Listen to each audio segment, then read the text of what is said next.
So anyway, guys, here's the package that arrived for me. There's this whole lot of information on top, and inside there's a box, a gift box with the actual book on Dad's squadron and his aircraft carrier.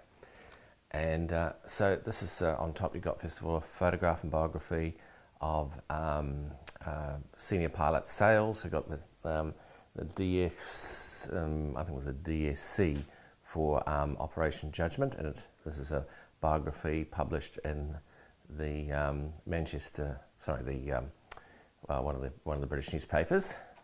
And then there's a whole lot of other stuff here.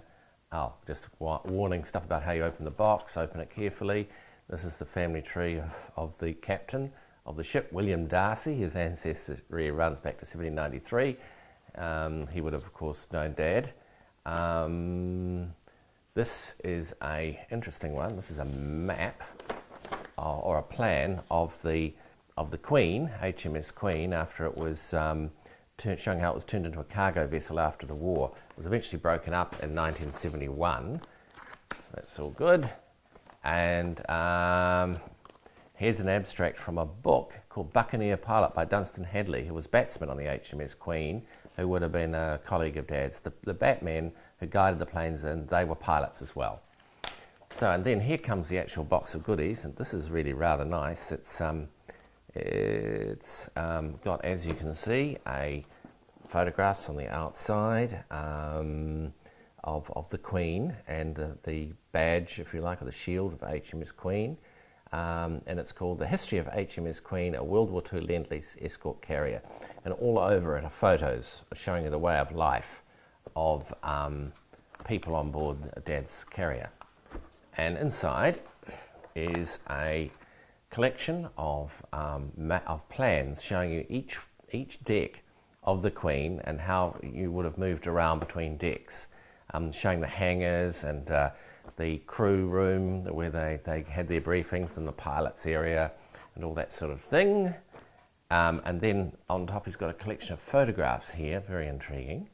Let's just see if I can get these out carefully.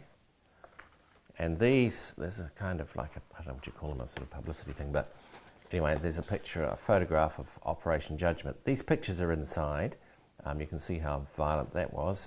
This is pictures of the Queen being serviced in dock, loading planes on board, various personnel. Unfortunately, no picture of Dad, as far as I can see. I haven't gone through everything yet, though. There's an amazing collection of stuff. But it's got information about Dad in here. Okay, so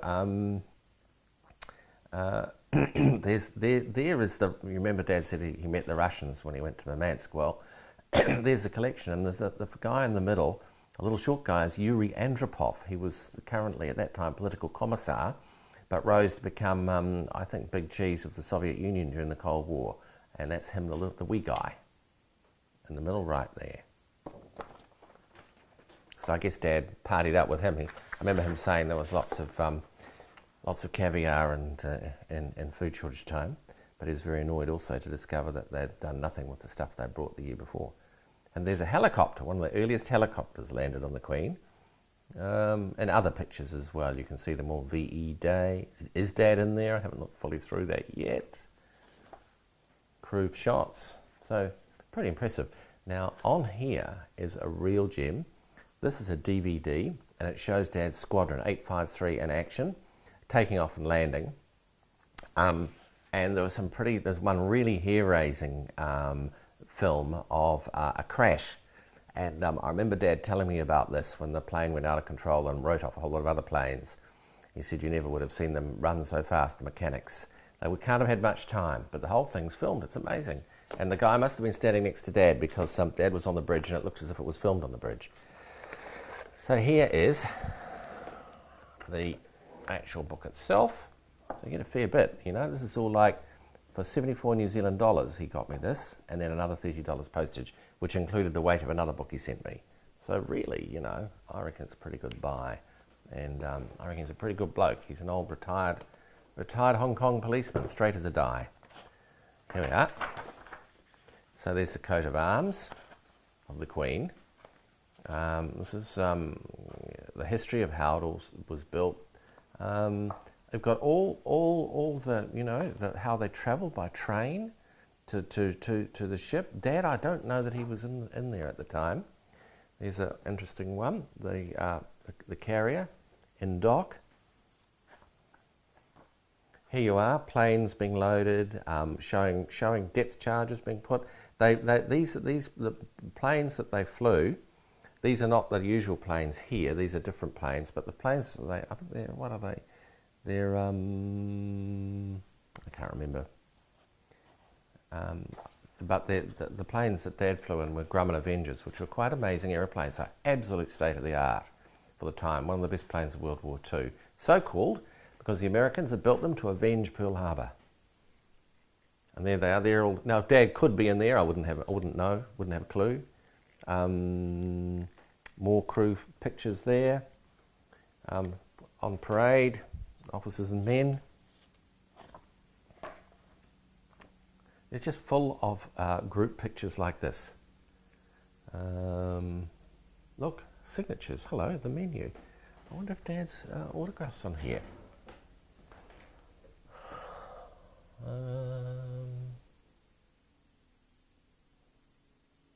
More about Robbie Burns.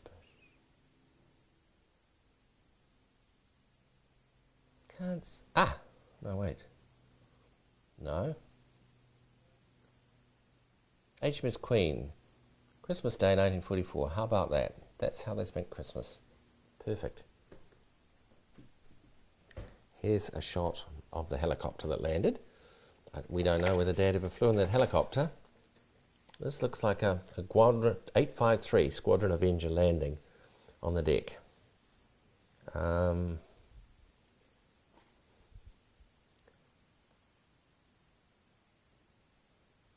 Yeah, and look at this. This gives you an idea of how dangerous it was.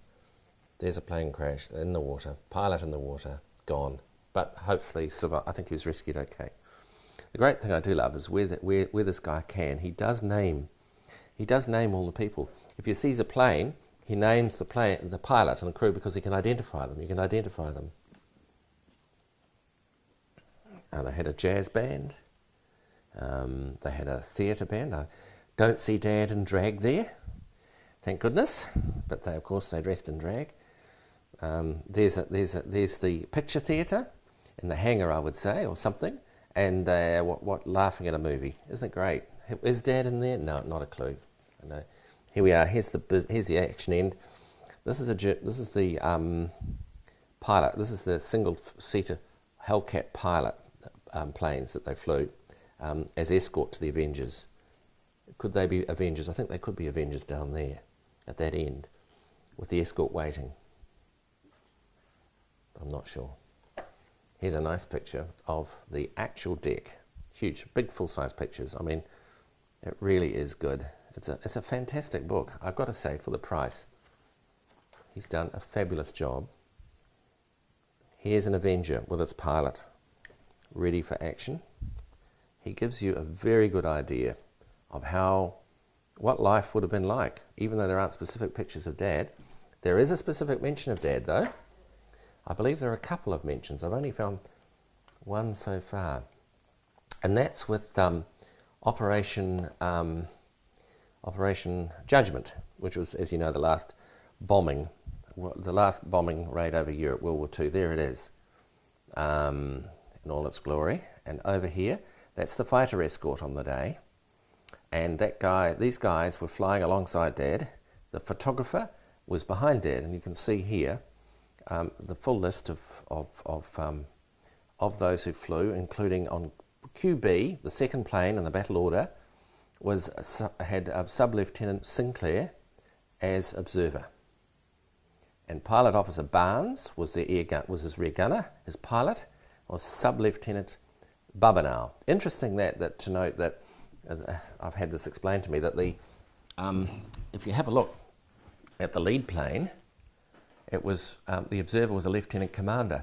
The reason for that was that the observers were often of equal or higher rank than the pilots, and were chosen for their academic abilities. So they were by no means people who couldn't necessarily be pilots. There was a traditional view that you needed someone else in charge. The pilots were the brawn and the coordination. The observers were considered to be the brain, although that wasn't always true. Here you go. That's the German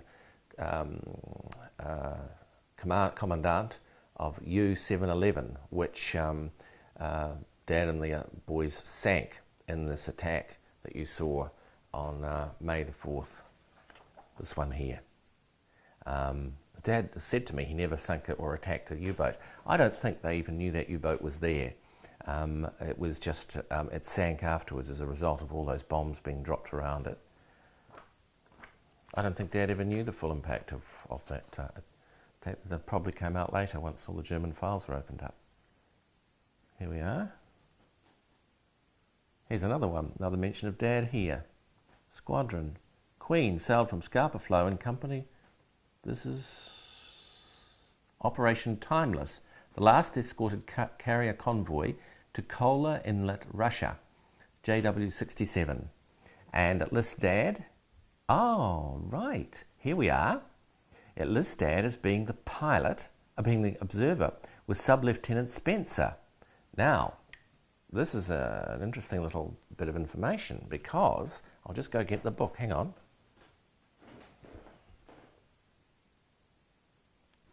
So here's a book that the author David Weaver threw in for me as well. I think he charged me 16 New Zealand dollars for it. It's called Ordinary Naval Airmen, and it's really a history of Dad's squadron by the bloke he was flying with. RJC Spencer was his pilot for just the end of the war. He wasn't his pilot on Operation Judgment, but on Operation Timeless he was, which was a Russian convoy escort. And in here, this book gives you a fantastic idea of life in the Fleet Air Arm, in 853 Squadron, and on the Queen. It's an incredible. He's really written this book well, and in here, it tells you. He paints a scene on this Russian convoy escort, and Dad would have actually been with him in the plane at the time. And it says it just describes how hair-raising it was. I'll get you.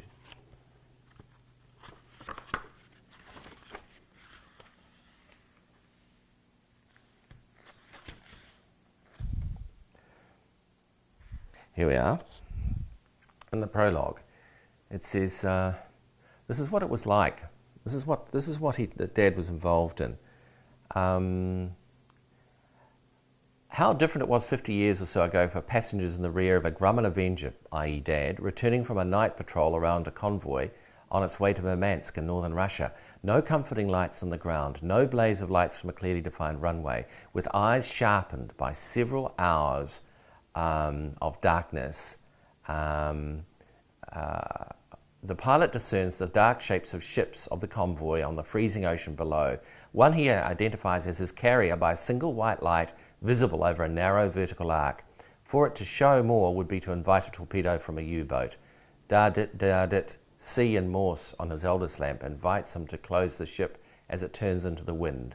The pilot flies downwind on what he hopes is the port beam of the carrier and lowers his wheels and arrest a hook.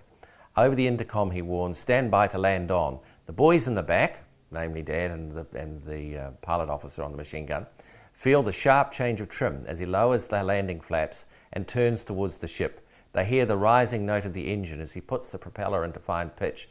Then, for about 30 seconds, nothing but the ups and downs of the engine note as the pilot responds to three little lights on the arms and the chest of an otherwise invisible batsman as he tries to lodge the plane squarely on an 80-foot wide pitching deck, etc., etc. So, you know, he's a really good writer, this bloke, and that's a really good book, and he really puts you there. So that was the thing. They crashed all the time. Yeah, so that's the 853 Squadron ground crew. Oh, it's just full of stuff. This is a great book, this one. Wedding photos. Just crew after lots of Australians who joined the ride, went for the ride, and so on. So altogether, a pretty good book. And he said he's got a few left, so if you guys want one, I think they'll make a great heirloom for your family. They really do. And this one is actually the last pristine copy he sent to me, but I'm sure you can get this one secondhand. He probably has some not pristine ones that he'd sell you for even less, for all I know. But worth asking him. I'll send you the connections for him. But he's a great guy, a really nice man. And yeah, that's it. Thanks. Bye.